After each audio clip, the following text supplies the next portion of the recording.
Start recording for some reason everything went stopped responding. Okay, we are recording. We are right now? Yeah, we're live. Cool. Just edit that part out. All right. 3, 2. Hello, everyone. Sorry, my bad. We're going to edit that part out because I don't know how to start talking. All right, again. 3, 2. Hello, everyone, and welcome to the Drizzling Meltz podcast. On today's program, we'll be reviewing YBW's Bloodthirsty. It's just begging to be reviewed. We got a hot and rising star that you need to keep your eyes on. And finally, we'll be answering the age-old question. Hangers? So much here and more to come. And joining me on today's podcast, he's quite possibly one of the most controversial names in BYW. You all know him as the law of the land, but today he's known as a measly old Dale. Dale, how's it going? You fucker. All right. Yeah, it's going great, dude. I'm glad to be a part of it. Glad to be your co-host. Glad to be reviewing YBW Bloodthirsty. YBW's most recent, I believe, pay-per-view on the road to YBW Collision Course. Yeah, you see, I don't really pay attention to all of that. Let's just let's peel back the curtain a little bit. We haven't done this podcast in what, 2-3 years now? Roundabout, so we're going to yeah. call this episode 1. This is going to be the first one that we've ever done that people actually pay attention to. And we talked about it back and forth for a couple days, and we finally decided, yeah, we're going to do it. We just need a show to review. And this guy, little old Dale over here, decides to send me YBW Bloodthirst. He's like, yeah, let's review this one. And everyone kind of knows how I feel about Aaron Blaze, so this isn't going to be a shock. I was like, I don't know, man. I really don't want to watch this show. But I sat down and I took some notes, and hopefully y'all are ready to hear what I got to say about it, hear what Dale's got to say about it. But, yeah, hangers. What do you think about that there, Dale? I mean, hangers have as much reputation as crutches do for BWF or for invading Indiana as a barbed wire baseball bat. So that is true. You know, every show's got their own crutch in some cases. So I mean, it is what it is. But I mean, we'll get to the wrestling talk here in a bit. I have a question for you, Dale. Okay, shoot. All right, we're gonna get all the hot and hard hitting questions out of the way. When's the last time you got your oil changed in your Honda Civic? Sorry, I doxed you like that. It's been a minute, honestly. I am quite overdue for an oil change. Pretty sure I was supposed to have one done in like July, and as of the recording of this, it's November. So, yeah. So you're pretty late on an oil change, I'd assume, right? Yeah, I'm pretty late. I mean, I've put new and fresh oil in my car. I don't think I'm just running around on the same old oil. I just haven't, replaced the filter and shit. You know what? I can confirm my tires are new. There you go. That's good to know. I just want to get you, a head start on what you're going to be looking forward to. If you go to a Valvoline, right? If you go to one of those places, you'll be sitting in line for a little bit. And that's not too bad because you get to sit in your nice, cozy car and listen to some, music. We'll be talking about some music later on in the show. You can listen to your music. You can watch some videos on YouTube. But you'll be sitting in line for a little bit, all right there, Dale? And then finally, you'll be, slowly crawling your way in to this big open building, right? And you're going to be met with a guy staring you right in the face, asking your name, your phone number, and your address, and your social security number, and your credit card number, and the 4 digits or 3 digits on the back. And then he's going to ask you about your car's extended warranty? He's not even going to worry about your car. He's just going to ask everything about you. He wants to know your backstory.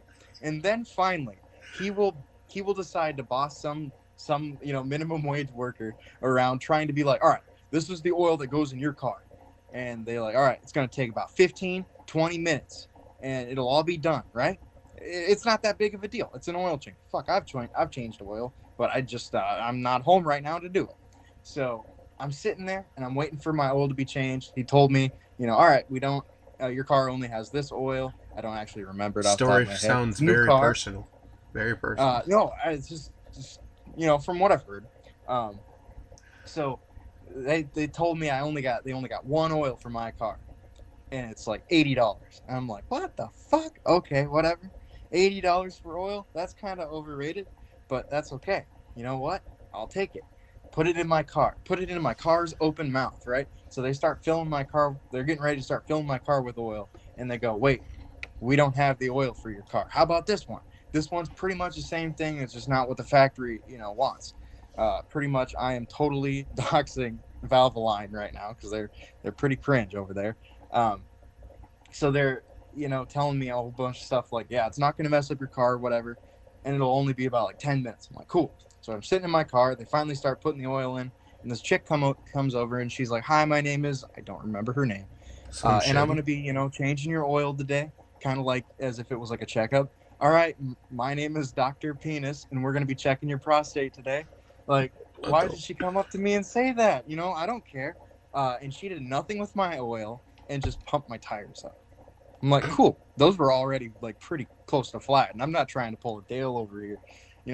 I'm not trying to pull a Dale, and we know what happens. But okay, so she's filling up my tires. She's a really polite lady. I kind of felt bad for her towards the end because 2 other people were bossing her around to change like 2 other cars' oils, and she's trying to do one. I felt bad for her, but I couldn't really do anything because I was sitting in my G-dang old car, man. So finally, they fill it all up, and the total came out to be way more than I expected it to be because oil changes aren't super spendy. And it ended up being like $128. So Dale, get ready to spread for Valvoline to spread your cheeks wide and fill it with $128 oil. All right. You know what's phenomenal, Thomas, is just now that because you've said that, I've got ramps for cars in my garage. I've got all the tools in my garage I need to change my oil. I'm just too fucking lazy to do it. And That's go buy the oil filter, which will cost about $60-$70. So, okay. I mean, you do you. Sometimes, sometimes we don't have the opportunity to do that. I'm about 8 hours away from home right now, but we'll be heading home here soon. I'm super excited. I'm heading back for Thanksgiving to see my family, to see my friends, and to work at my old job. I won't get into all that, but I'm really excited to go back and, kind of not be an adult for a second. It's all fun and games till you realize they aren't excited for you to come back, and then you just go, and now you're just stuck. Well, okay, hang on. I know Dale and I were talking about this. We're not going to mention a whole bunch of work stuff, but this is like too like wholesome not to mention. So I'm not going to mention like a whole bunch of stuff about it, but pretty much I got a post from my former boss where I used to live, and she was like, happy birthday. But my birthday was like 3 months ago. So I was really curious. I'm like, is this for one of the 73 clones that I have, or is it for the horse that's run on AA batteries? And then that post got deleted, and she's like, happy 2-year work anniversary. I'm like, epic. I've worked at this place for 2 years of my life. That's 2 years I'm never getting back, Dale. Which, is kind of crazy to think about. So I just saw it. I was like, cool. 2 years down the drain. And then, I'm heading back to start working there again.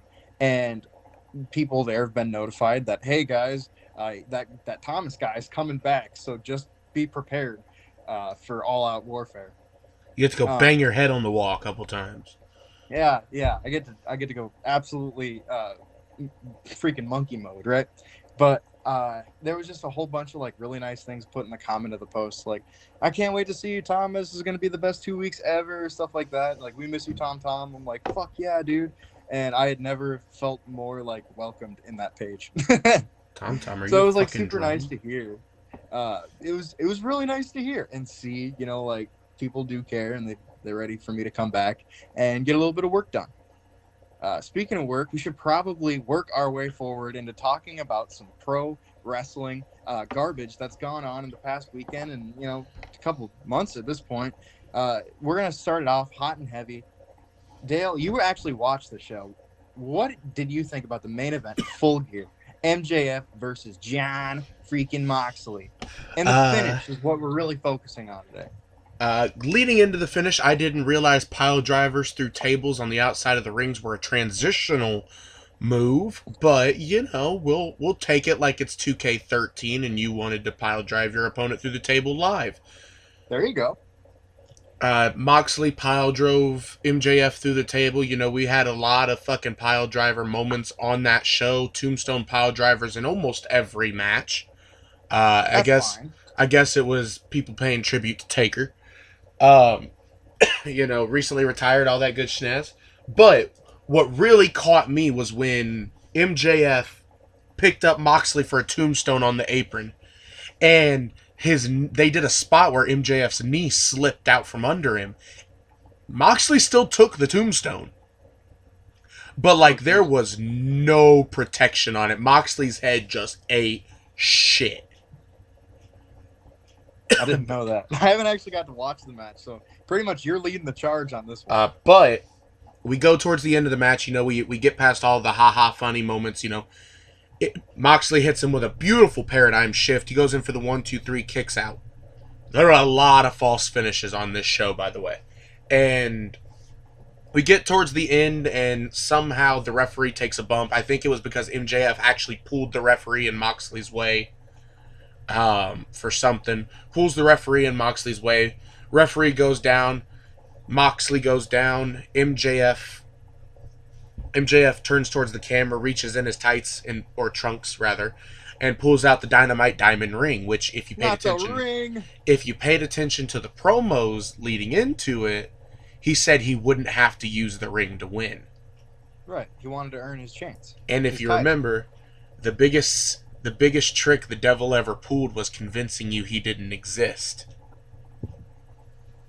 Pulls out the Dynamite Diamond Ring, and to his credit, MJF 100% kept his word, because at the end of the match, William Regal, who, as we all know, is the leader of the Blackpool Combat Club, the manager of it, I should say, obviously an ally to Moxley, walks out, looks at MJF and says, "You better not use it. Put it the fuck down. Put it down." Like he's scolding the hell out of MJF, pointing at him like your depressed grandma when you told him you were gay. Whoa. and like he is just fuming, and he puts it down. Moxley and him do a little bit more. They both go down. All of a sudden, the referee goes down again, but it's a different referee this time. Second ref this time. There's two referees. Second ref goes down. All of a sudden, William Regal pulls out a pair of brass knuckles. And just when you think he's going to give those brass knuckles to Moxley, slides them right to MJF.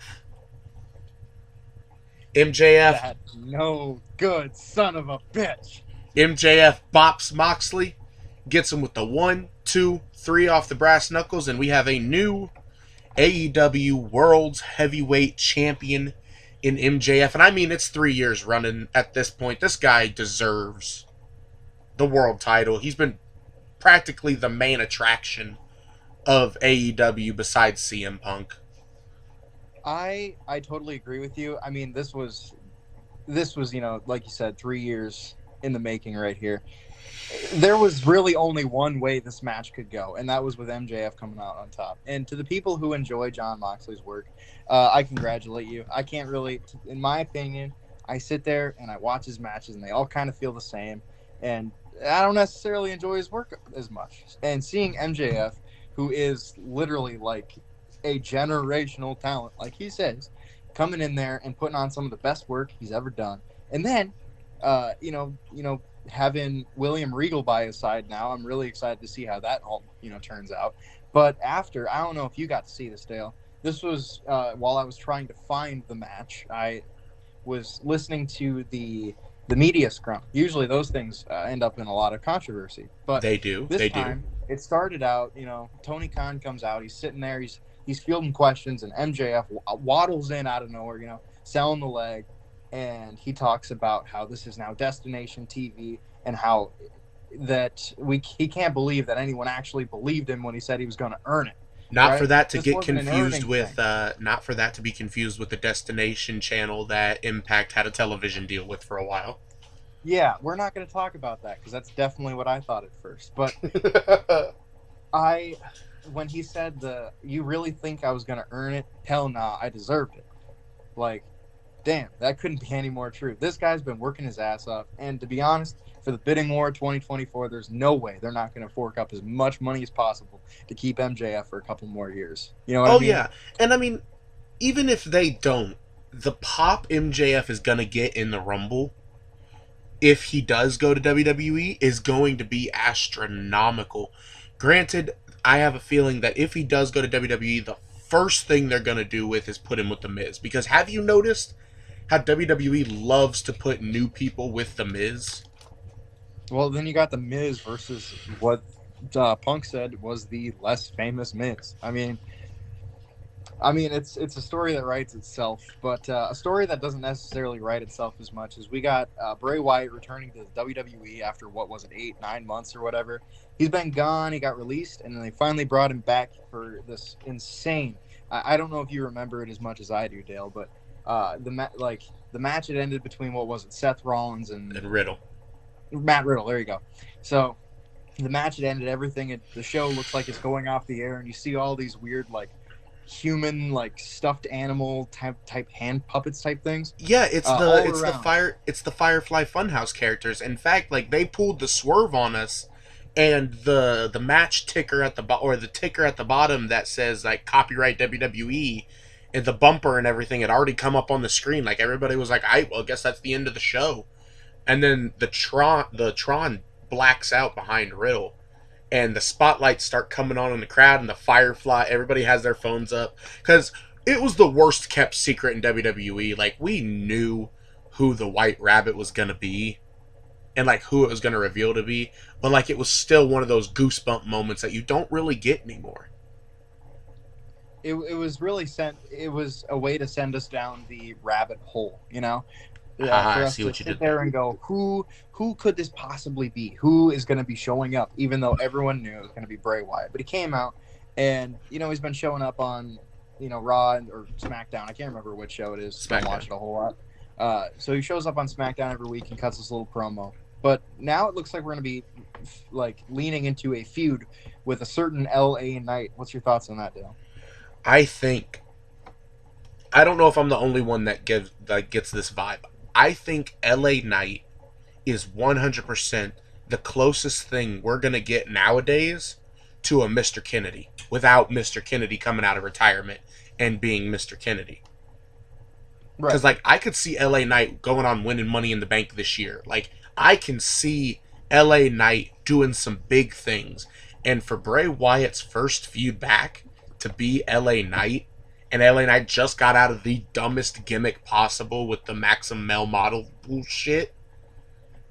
I think when Bray said before that what he wanted to do was get other people over more than himself, I think that's what he's going to do with this new motif to his gimmick.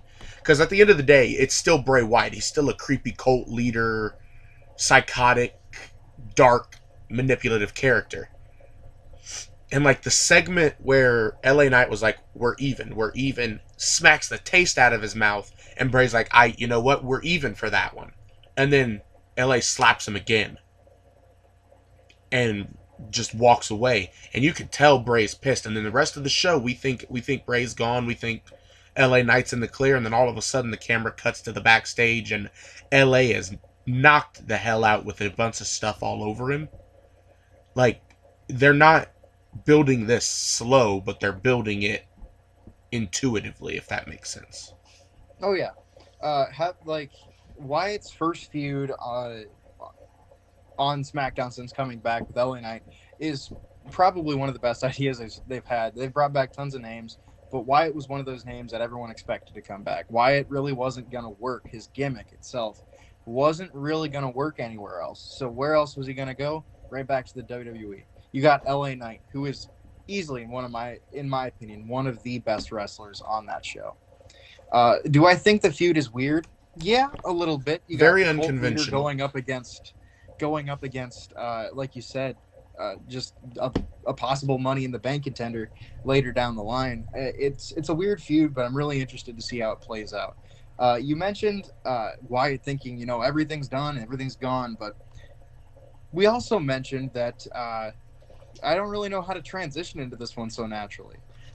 We mentioned that Triple H, the guy who's been pretty much running the shows, has been bringing back all sorts of talent. There's been one wrestler on the independent since being released from the WWE that's been talking a whole hell of a lot about the WWE, and Dale and I had a conversation about this, and we wanted to bring it to the podcast. We're going to be talking about Matt Cardona. Would you like to see him back? Because I know I would. Honestly, yes. And he even said it in an interview like that if he comes back, he doesn't want to come back as Zack Ryder. He wants to come back as Matt Cardona. Right. But he's also gone on record as saying he wants to do a cinematic match of Matt Cardona versus Zack Ryder.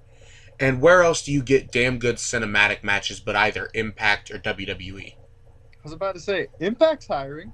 I was like, Impact or WWE? And he's been working Impact shows. Oh, yeah. As part of the major players.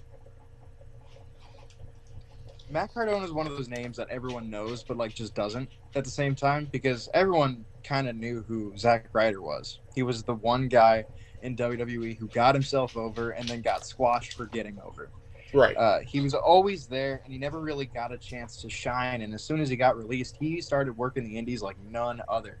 And he got, what was it, the King of the Indies? That was his gimmick. King of the Death Match.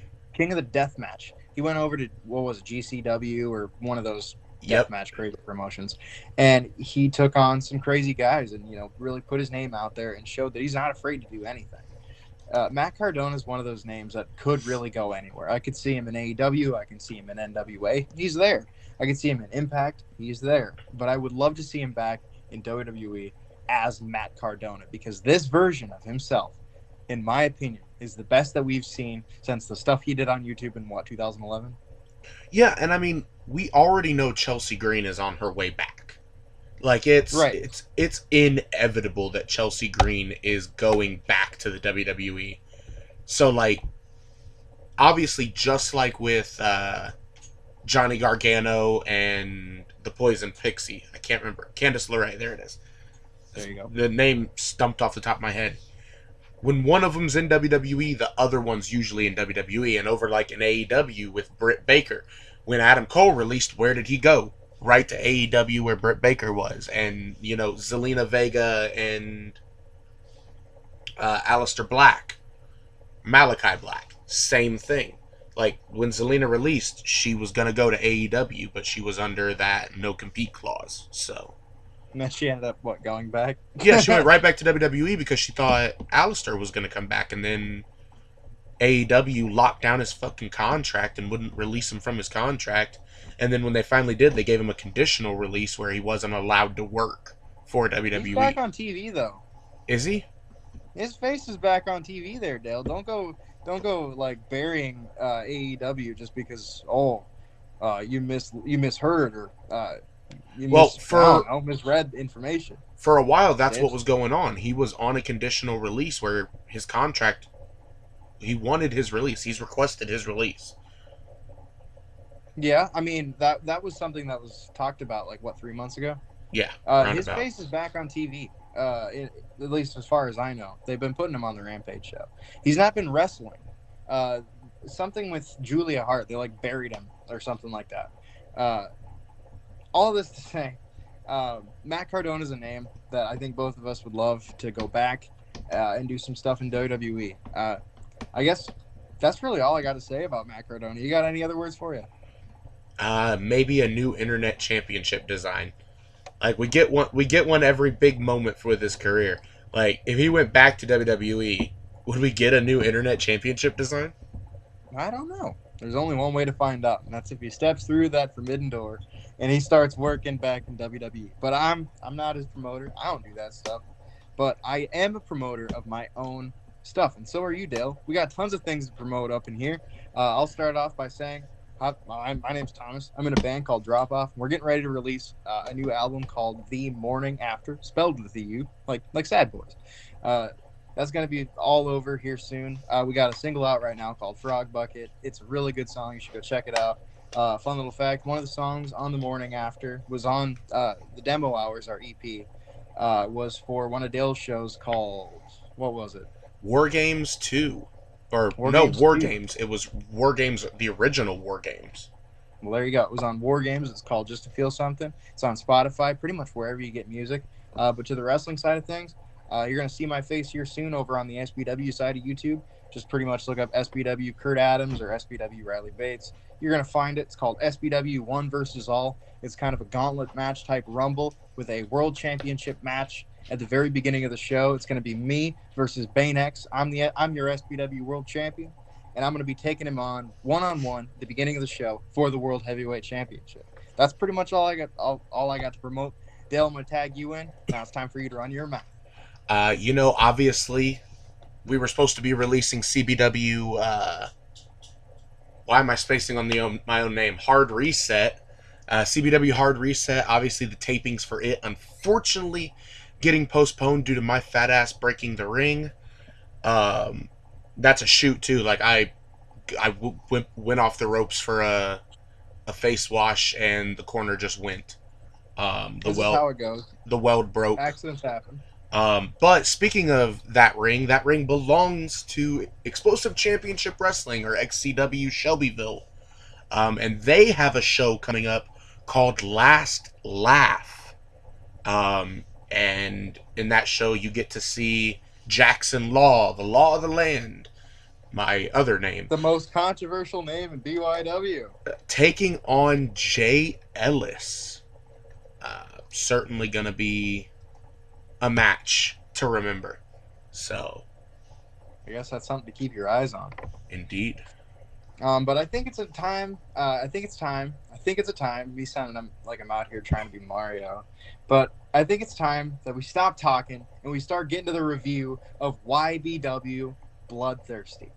This was a really interesting show, and as it progresses, you're gonna slowly kind of get in the mindset of me, or how I was while I was watching this show. I haven't watched YBW since 2 or 3 years ago. I don't watch it very actively. I know Dale watches it pretty actively, or more active than I do. Hell, I'm a character on the show. There you go. But thankfully for us, he's not on the show, so we don't have to review his match. Ouch. Or any of his matches ever. Yeah, this show was really interesting. I got 4 pages of notes here. All right, I took tons of notes while I was watching the show, just for you guys. So I don't know, feel special. So if I stumble over some stuff, I got awful handwriting, and all this was done at 2 o'clock in the morning. So we open with promo packages. I actually didn't write any of this down. This is just off the top of my dome. We open with a giant promo package, an entrance video, I guess, an introductional video, kind of foreshadowing the matches to come. It was. I've got it paused, but yeah. It was, sorry about that. We have some technical difficulties. I guess some fat ass was eating chips. I guess that would be a certain Dale. But yeah, no, it was, I don't even remember what I was talking about. Oh yeah, the matches on the show. It was Oliver versus ATK, and then let me flip the page over to Blaze versus Dominic, and then it goes to the World Championship match with Madness and TAC. TAC? Or TAC? Still having some technical errors? Okay, that's all right. Okay, it's TAC. Oh, it stands for taking all challengers. Taking all challengers. All right, well that's good to know. Do you know what ATK stands for, or we still have technical difficulties? All right, well we got the Breakouts title match with Oliver. I have never seen this guy's face, and I don't ever want to see it again. Versus ATK. We get a pre-match promo from Blaze. He says that he's going to be the special guest referee of this 800 sub special. That's actually a pretty big milestone for YBW. I'm not going to lie. Big congratulations to them. I'm sure they've surpassed 800 by now. But he says he will be a fair and impartial ref. I wrote foreshadowing. I don't know. They actually just hit 900 subscribers. So isn't that insane? These guys are, skyrocketing in some way, shape, and form. Blaze introduces Oliver Blade to the roids, and is just pacing in circles. While he is introducing this guy, Blaze is just pacing in circles. I wonder if he started to get dizzy. How is he supposed to be a fair and impartial ref when he's walking around in circles and can't see a straight line? Nevertheless, here comes out Oliver Blade. I'm going to save all of my comments for him for later on in the show. I guess after that, out comes ATK, who just looks like a wrestler. He's got a belt and a briefcase. Not sure what that means, but I guess the final pre-match comment that I'm gonna say is Oliver looks like a goofy character in like a GTA 5 cutscene. He just doesn't look the part and doesn't necessarily look ready to go. I appreciate the hustle. This is just my opinion. I appreciate the hustle of moving wrestling into the basement, but maybe I don't know, clear out the surroundings a bit. That's just my opinion. It needs And to the look more open. dual camera angles. What'd you say? I said it needs to look more open than it is. Yeah, and I'm not necessarily saying just like move stuff around. I don't know, just tidy it up a little bit. It's not my house, not my rules, but that's just as a viewer, that's what I'm seeing. The dual camera angles would be really sweet if the cameraman wasn't standing right in front of it the entire time. The match begins, and we get 2 bell rings. We got the first one and the second one. Don't know what that was all about. We start out with a collar and elbow tie-up. ATK wrenches the arm the wrong way, and down goes Oliver. Oliver pops back up right into a Roman knuckle lock. That Roman knuckle lock will be playing out quite a bit in this show. ATK rolls through into some sort of submission hold. Oliver sets back up and stands still. We go back to the Roman knuckle lock. ATK chucks him into the wall, and Oliver is smiling.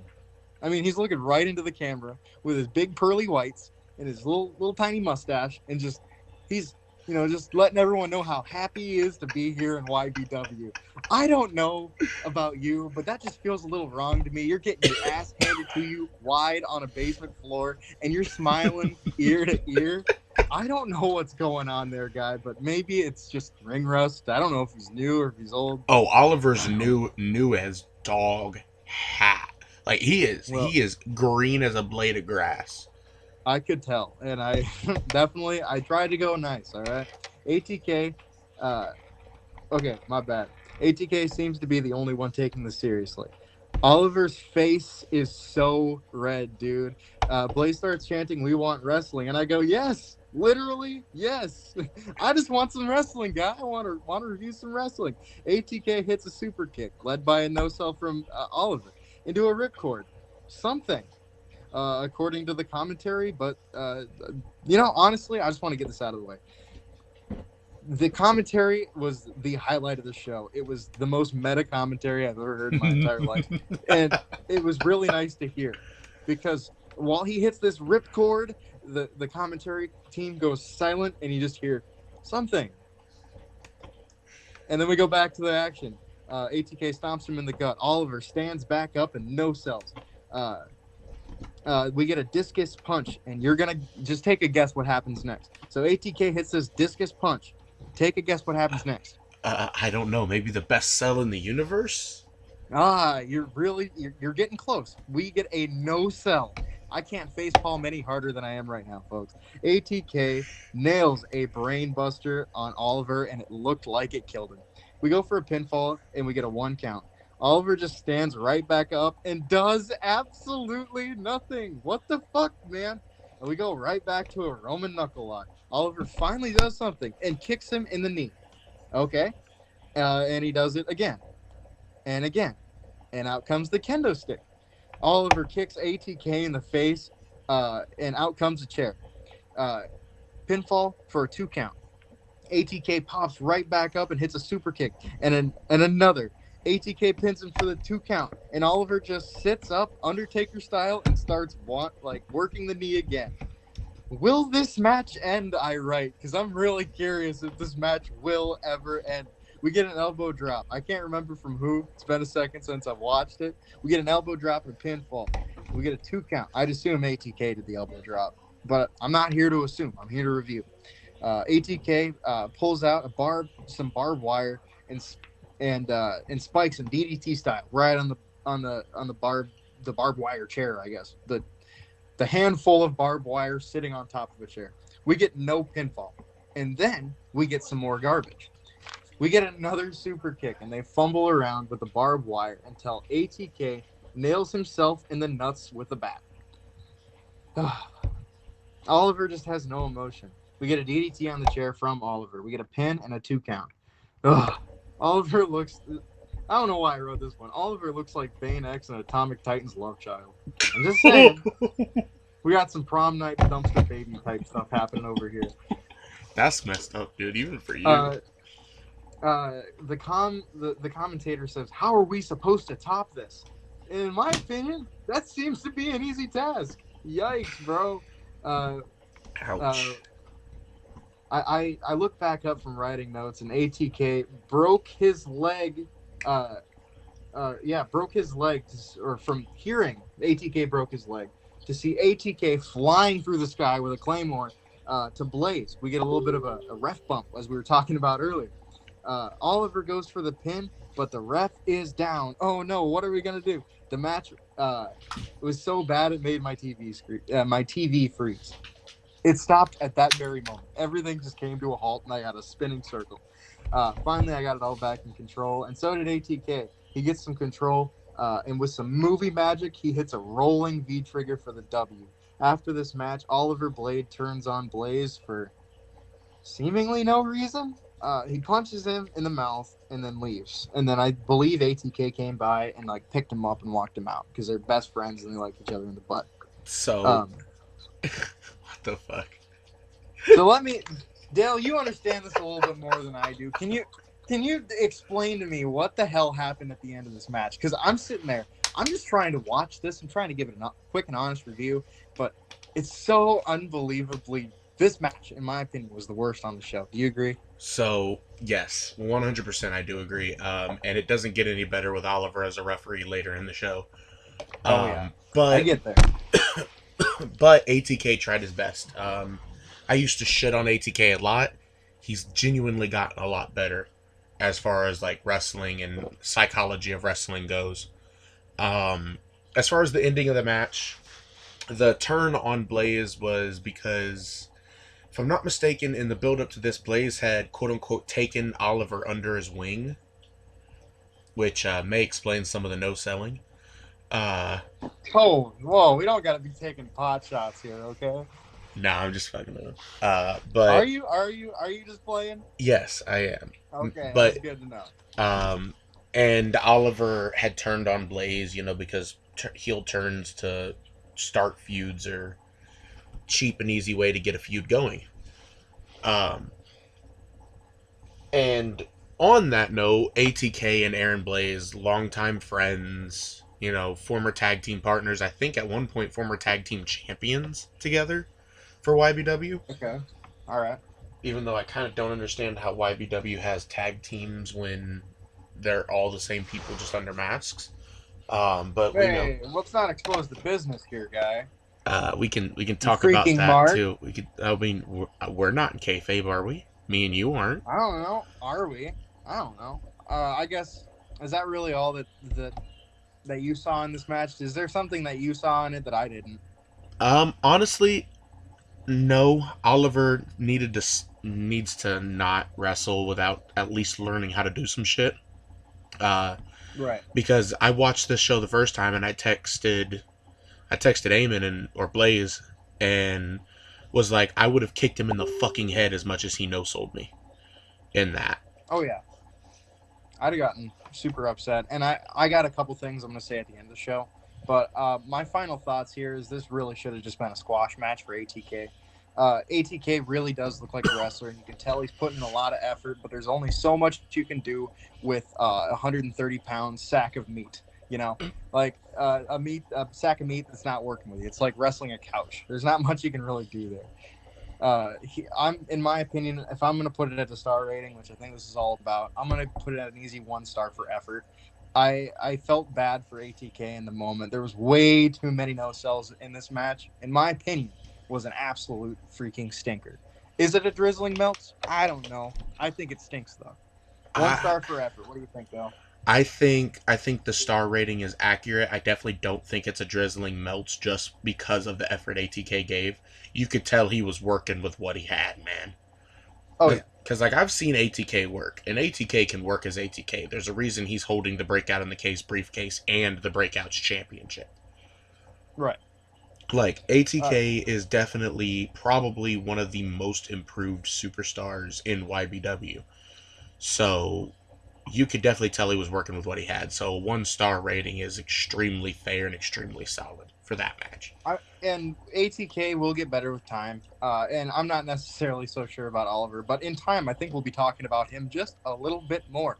But I think we spent a little bit too much time on the first match. Let's get to the second match, the hardcore title match between Blaze and Dominic. And I just want to get my pre-match thoughts out of the way. Dale, why does Dominic look like that? Ned Flanders. What? It's just freaking toothpick Tony over here. And do I need to mention the pants? No. He came out here wearing baggy khaki pants, and you can see his ribs. He looks emaciated. We give Adam Cole so much shit, but man, this guy is really lacking in the weight department. But I guess to the match, we go. We start out hot and heavy with some punches and chops going about 1,000,000 miles an hour. Dominic takes over and goes for a pin and gets a 1 count. Dominic comes back on the attack, but Blaze regains control. Blaze pins him up against the wall and lights him up. Dominic is already looking like Patrick Starr. He's pink and he's blown up. That's that Pete Corvus syndrome. Yeah. Blaze hits an arm drag into an arm bar. Dominic fights out and throws punches back and forth, but Dom goes back up and grabs the bat and swings it at Blaze. But he rolls through and hits a fantastic bicycle kick. We're over halfway through the show at this point, and that's the best thing I've seen yet. Blaze goes up top and hits a knee strike, followed by a super kick. We get a pinfall for a count of 2. Dom gets back up and starts working over Blaze. Blaze goes for the eat defeat, and Dom stands there like a deer in the headlights. Blaze gets super pissed, and rightfully so, and kicks the shit out of him. We get a pinfall for a count of 2. Blaze grabs a steel chair. The two squirmish over, like, this is my chair. But finally, Blaze gets the bat and wails on Dom. The commentary I mentioned earlier, super meta with the I can't read what I wrote here. I wrote something about the commentary. If you go back in this time, you could probably find what I'm talking about. It was the weapons have become infamous tonight. Yeah, I mean, it only gets worse from here. It's all downhill from here. Or is it uphill?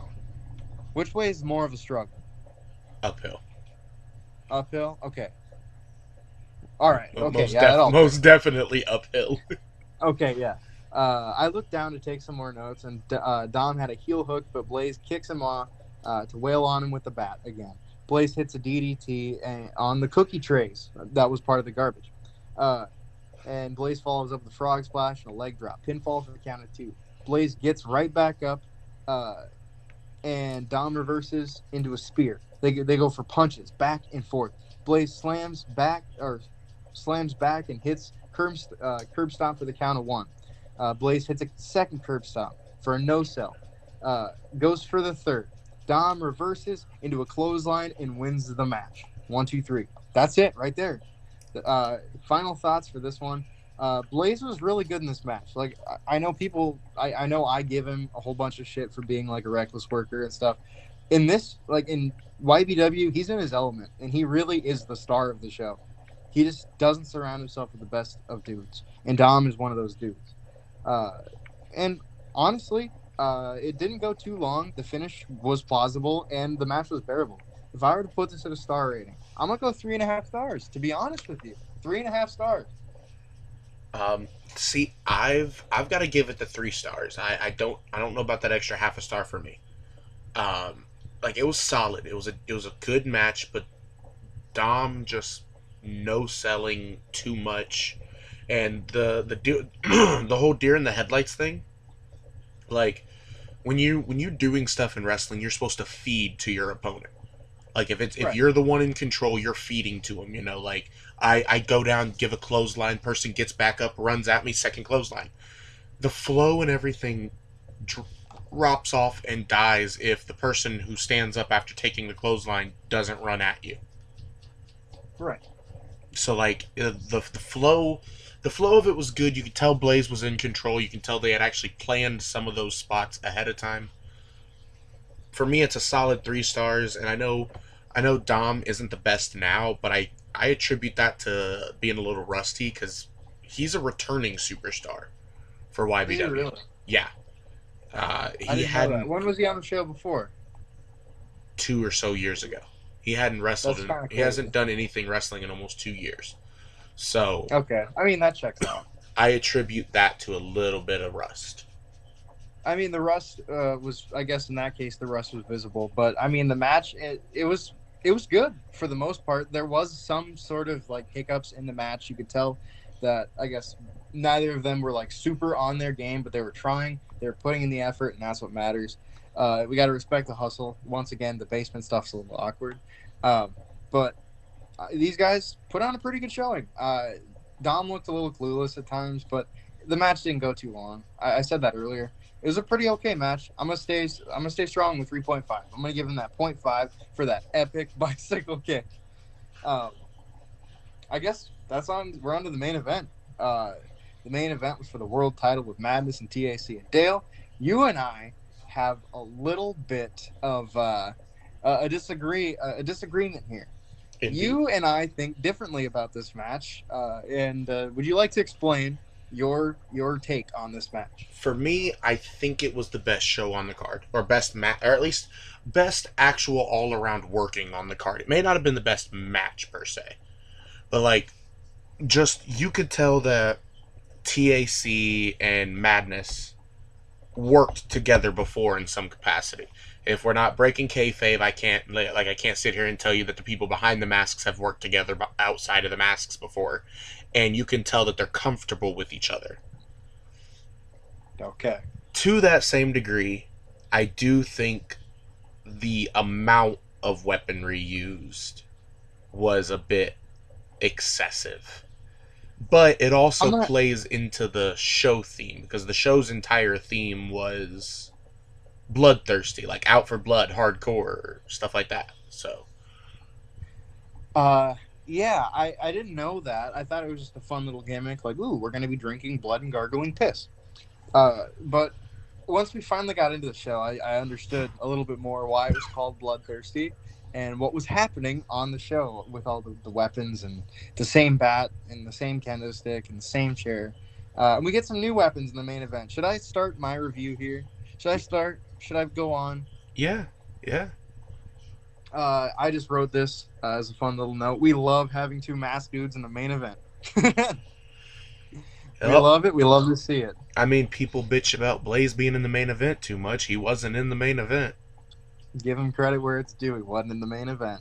Nevertheless, they start out. I didn't write anything down about this, but both of the entrances for this one were actually pretty cool, in my opinion. Like the lights went out for one of them. I don't remember which one.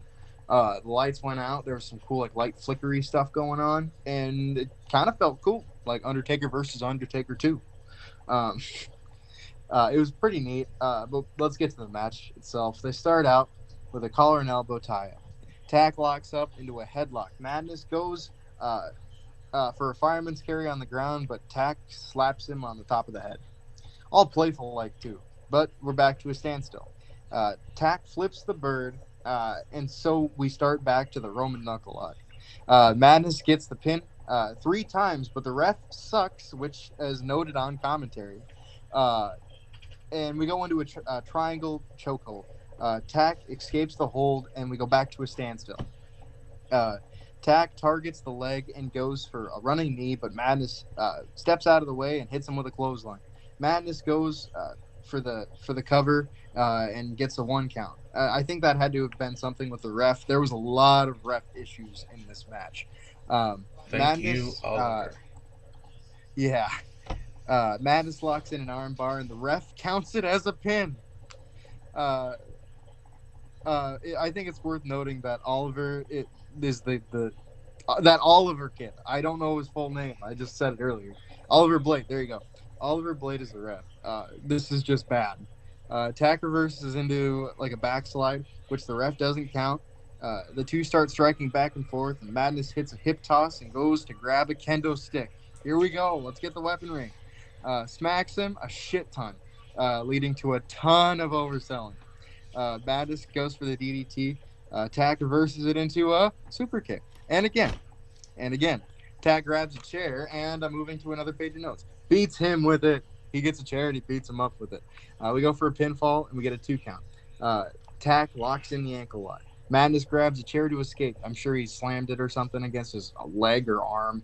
They slap each other back and forth, and ATK targets the leg. They both lock in leg submissions, tandem leg submissions, and they both escape. Madness fakes control, or takes control. I don't know why I said fake. Madness takes control and hits ATK with a kendo stick. You were thinking about Oliver's qualifications as a referee. Oh yeah, where he got his wrestling driver's license from a fake shoebox. I don't know. Stephen Peter. So ATK comes out with the kendo stick again, and the cookie sheets, and the chairs come in. ATK hits a small package and then just throws close hangers at Madness. They throw all the garbage into the center of the quote-unquote ring, and ATK slams Madness onto all of it. Pinfall for the 2 count. Into a running knee for a 2 count. Goes for another. Madness reverses into a DDT. Pinfall. 2 count. Super kick again. They do the thing where they hit every finisher ever, and everyone kicks out. I'm honestly getting tired of this match already. Madness hits an elevated DDT on top of the garbage for the 3 count. We have a new world champ, and the crowd goes, I'm glad it's over. So many super kicks, somebody might have gotten suspended. Oh, jeez. My final thoughts on this match, it probably could have been better without the weapons. The ref was god-awful, and the match lacked story and structure. When people laugh at BYW, this is their prime example. The match could have been, it just could have been better if they, would have went outside. They would have rehearsed a couple of things. There's a lot of ways they could have made this match better, and it just doesn't work for me. The basement fight pit type thing just doesn't work. This is all my opinion. I'm not trying to hurt anyone's feelings, except you, Dale. Fuck you. Fuck you, but bitch. I really didn't like this match. It was an awful main event, and I would have switched this match for the semi-main, right? Like the one right before, and had Blaze and Dominic have the main event. Because my closing remarks in the entire thing is Blaze is a star, and he just needs to work with the right people. They all could have done better if they would have had some time to rehearse some things first. I know it's cold outside. Like, we're getting into the winter season. I know it's getting cold outside, but this is my honest opinion. I've wrestled in the snow. I've wrestled in negative degree weathers. I've wrestled in a blizzard. It's not that bad. Suck it up and go outside. I also want to get a couple things out of the way, because I know I'm going to probably get some hate for saying all the things that I did, and I want to clear my name before anyone starts slandering it. This is coming straight from the heart. I know these people are kids. I know these guys are kids. So I'm not trying to dog on them too hard, but it's hard to, I don't know about you, Dale, but when I post backyard wrestling content, I want to be happy about what I put out there. I want to be able to show my friends that this is something that I've done. I want to be able to show my mom, hey, look at these light tubes I got busted over my head, right? Yeah. And I want her to see the match, and I want her to go, damn, yeah, that was a pretty good match. She doesn't like wrestling, and not a lot of my friends do, but I want to show them my product and have them enjoy it. I wonder if they show this match to their friends and go, yeah, this was my wrestling. What do you guys think? Because I've been there before. I think we've all been there, with the embarrassing content. I remember when Bates and I, Riley Runge is his real name. I'm sure everyone kind of knew that, though. Him and I are best friends. He runs the SBW show. And when we first met, the first day we ever met, we decided to film a match, which is how most backyard wrestling really gets started. It was where I infiltrated his house and I beat the piss out of him for 16 minutes, and the camera was on the floor, and if you closed your eyes and just listened real close, it sounded like gay sex. I wasn't proud of that. But in time you start to learn the ways to put on good matches, I know I got the pleasure to work with a whole bunch of actors for BWF. And they were all really good, but they didn't necessarily understand the idea of wrestling. So I would take time out of my day, and I'd sit there and I would write out a match, or write out spots for a match, or come up with ideas, or come up with promos, and then I'd pitch it to these guys. And instead of just going, yeah, this is the match we're going to do. Have fun. We sat there and we rehearsed the entire match, top to bottom, including entrances, including ref bumps, including weapons, including everything. So when it comes time to the match, we know exactly what we're going to do. We don't have as many botches, and if we do, we know how to work out of them. I feel like these guys could do a really good show. Like Oliver, even. I feel like if he took the time to rehearse, he could be the GM Phoenix of he could be the GM Phoenix of YBW. There is a lot of room for improvement for these guys, and I don't want this review to like crush their souls. I just want to see them succeed because, to be honest, Blaze is a good wrestler, and Blaze's show is pretty damn good, and I want it to succeed. That's my final thoughts on all this. I kind of went really rough, but I don't know. I didn't necessarily enjoy it. You know, that's respectable. Like, at the end of the day, you don't enjoy it, you don't enjoy it. Everybody, like, you know, the saying goes, everybody's a critic. But at the end of the day, it's true. You can't please everybody, and I feel like that's a problem with some people who put out content that they expect everybody to like. You can't book your show and expect 100% success with it. You know what I mean? Oh yeah, Like there's somebody that wants Oliver to go over and Oliver doesn't go over, so they don't like the rest of the show because they are pissed their boy didn't go over. And shit happens, you know. For me, I think overall as a show, YBW would benefit from more people than it has. Because like right. you can tell when one person is playing a masked character versus somebody else, and you can tell when one person is playing the same masked character under a different mask because they don't wrestle any different. Right. But for me, the amount of effort that goes into a YBW show, because I've been on the other end of the YBW shows, the amount of effort that goes into one, there's a lot that goes into one. And like not as much as like an XCW where there's 30 people who have to be in an arena on time, set up the ring, set up the entranceway and all that stuff. But like there's still a lot of effort that goes into it.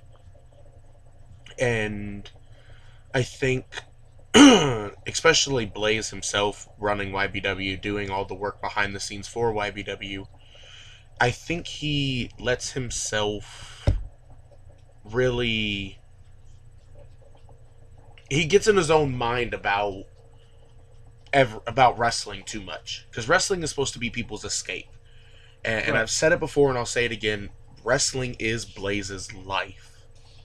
And most of the time I can understand that. I've gone to wrestling shows over family functions. I've hung out with my wrestling friends instead of my family.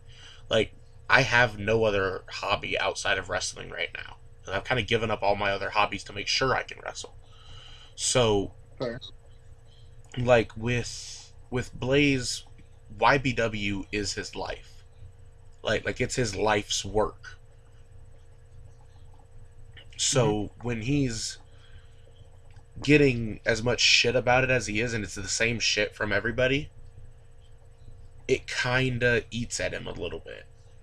And even when And it's not rightfully so.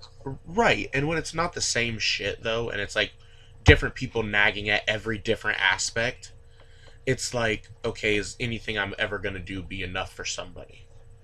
Right. And like for me, I look at YBW from a different perspective because I've been there. You know what I mean? Like Right. I've been the show that only has me and one other guy with masked characters, as has yourself. And Oh like yeah. we've all been to the point where we have to book 72 of the same thing over and over again just to try and get a view on one of them. And for It's me, all about variety. It's all about variety and, you know, making the best out of a bad situation. And I'd love to see this show succeed, to be honest. I don't think I ever got to a review of that last match or like the final star rating. But I gave it a one and not a 1.5, but 1.75 stars. Um, I went a it was little at least rough a on it. 2 star for me. Like At I least still a think 2. star rating wise, the semi main was the best match on the card. But I think, and you had mentioned that it lacked storytelling. For me, it was the complete opposite. Okay, let me But hear it. maybe that's because I pay attention to YBW product a little more than you do. You've self admittedly said you don't really watch the product all that much. Um, like if you pay attention to the initial promo package on the show, it the it recaps the promo between Tack and Madness, where it there is storytelling involved in that match just with the two characters that are in it. Sure, the match itself may lack a little bit of story, but the overall match plays into an overarching story.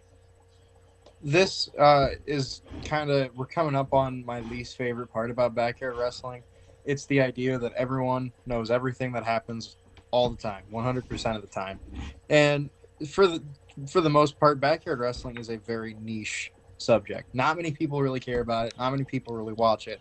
But there's like, backyard wrestling is for the devoted fans, like the devoted wrestling fans, the ones that will put themselves through absolute fucking hell to do what they love, and what they love is wrestling. I actually forgot where I was going with this, so I'm just rambling at this point. Uh, I don't know what I was going to say. It happens. Like we lose our train of thought, and I think when it comes to wrestling, you're right. This is something we all love. It's why we do a podcast reviewing it. Like, Oh, I got it. Uh, Pretty much, this show would have benefited, like that main event, if it was explained like in an interview before the show. Like, these guys, whatever the story is, I don't really know. One of them comes in, cuts a quick 2-minute promo about like the backstory. So then going into the main event, you know it, and you're more invested in the story. You know? main event promo package. Yeah, not even just a promo package, just having a guy come on screen before his match and cut a promo on his way down to the ring. I guess that was all I had to say, even though I spaced it for a quick moment. That's all the wrestling, I think, on this show. There was a post-match interview that I did not care to watch. I was It very also done with fed the into the show. story. The post match It did? interview also fed into the story between those two. Okay. Well, I don't know if we're going to be reviewing another show from YBW. I guess if YBW wants us to review another one, I guess at some point we'll have a place for people to drop, links for shows and, questions like that they'd like to hear us answer. We'll find a place to do that, if on my Instagram or Dale's Instagram or somewhere. We'll promote it so you guys can have your questions answered and your matches reviewed. I think we're getting to the final segment of the show.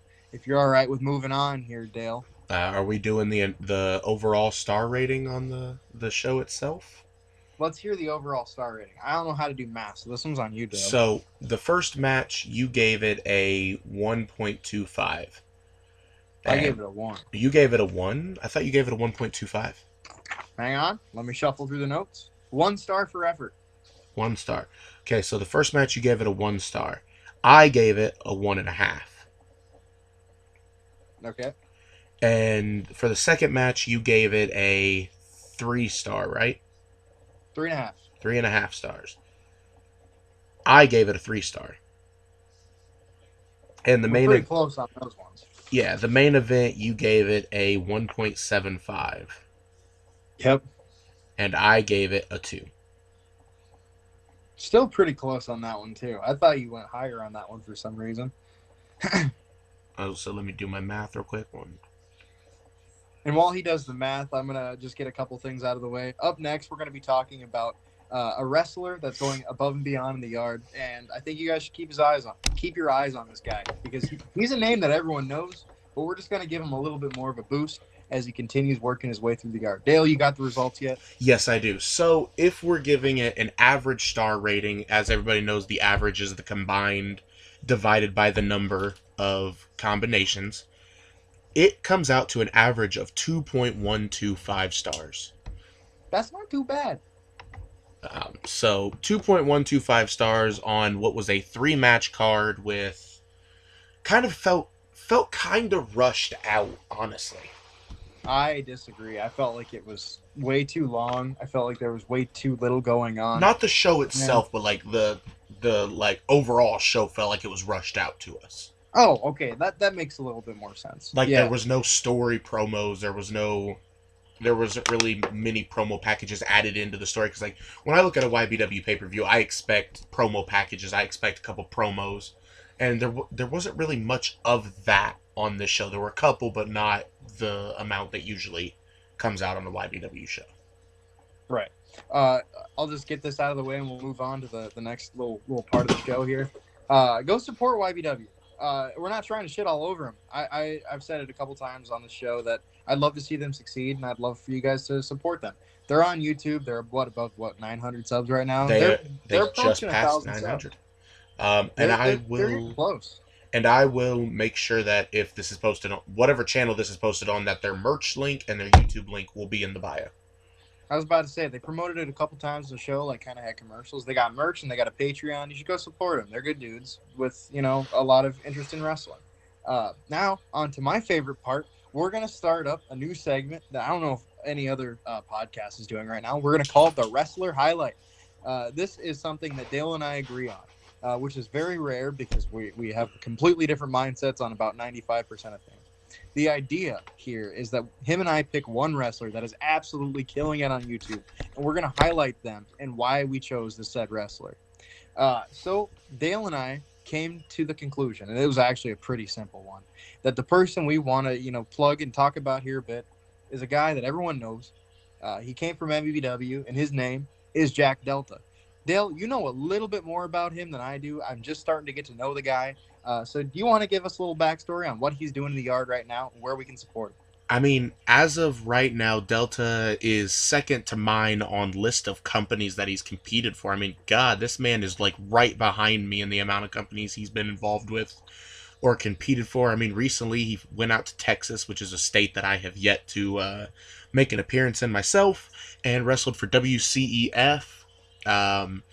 Currently, I think the like main fed he's working for is Timeless Wrestling Federation, which is where I ran into him at for Battle of the Summer over there, which is their WrestleMania show. I answered his open challenge, and his work ethic. He is an amazing worker, and even behind the scenes, like booking mind, his booking brain is his booking brain is there too. Like, he's got a good head on his shoulders when it comes to traveling. He knows when he needs to go somewhere. He doesn't really blow off dates, and like he's traveled the backyard wrestling spectrum. Like I said, second to my own in amount of states and companies he's worked for and or wrestled for. His debut over in WCEF came as a surprise. I hear he's got other companies in that area on lockdown. I don't know for sure. Can't reveal anything. Can't spoil anything. But just stay tuned because Delta isn't done yet, and he's got a lot more to give. Where can we check him out? Because I know he's got an Instagram, but I don't know his little tagline. I don't know if he's cool with us putting it out here, but I'd love to put it on there because he's always posting some banging ass shit out there, talking about upcoming dates and some like little clips and pictures from matches. Do you know it off the top of your head? His Instagram, ladies and gentlemen, I believe is just _Jack Delta. I'm going to double check that though, because I can do that. I have my trusty dusty Instagram using device over here beside me. Well, that's good to know. Now we're sounding like a WWE product. Yeah. It is Jack Delta 1999 on Instagram. There you go. No, this guy's been absolutely killing it. Like pretty much he is the wrestling highlight. He's been killing it in the yard, pretty much everywhere you can think. I love this guy. I've gotten to know him a little bit over the last few months. He's an awesome dude to talk to, and he's always putting out really consistent work. Gotta love a guy who's willing to travel and go other places to, prove his name and show why he's in the yard. So that's why we chose Jack Delta. He's an amazing part of backyard wrestling. I'm not trying to be a kiss ass. I love the dude, and you should love him too. And if you don't, I'll come to your house and pee on your doorstep.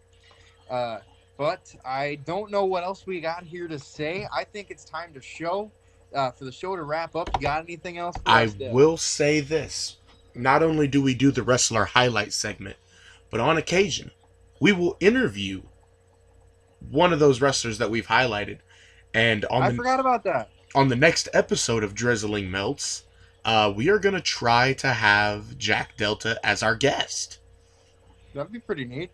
So, Yeah, I guess that's another thing we can talk about real quick before we wrap everything up.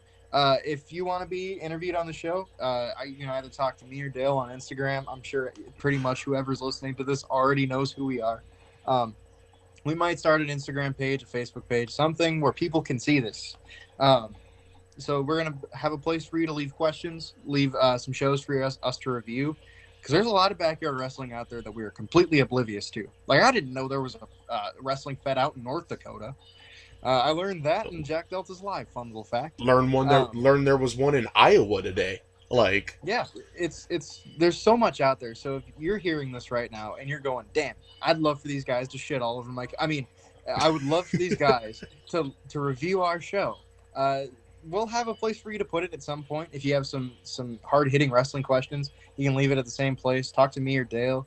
We try to get you on the show. We'll get you an interview, and we're trying to get Jack Delta on the show. That's his name? Yeah, that's his name. I had to look at it real quick. Anything else you want to say before we wrap things up here, Dale? just stay tuned. You know, we're revamping the show, new format, new style, new appreciation for the hobby. This is definitely not the last episode of this that we will be filming and posting. So make sure you stay tuned and continue watching, because it can only go up from here. Or it could all go down. I think going down would be easier. You know what I mean? You would think going down is easier. Yeah, well, shut up here, Dale. All right, no, going downhill would be easier because you don't got to work uphill. You know. Anyway, the Observer office has been closed. The papers have been thrown. Let's see how messy this office gets. See if we can actually start looking like Dave Meltzer here. Dale, it was awesome having you on the show. I hope to see you guys very soon with the next episode. You want your show reviewed? Let us know. With that being said, have a great day or night or whenever you listen to this, and we'll talk to you very soon.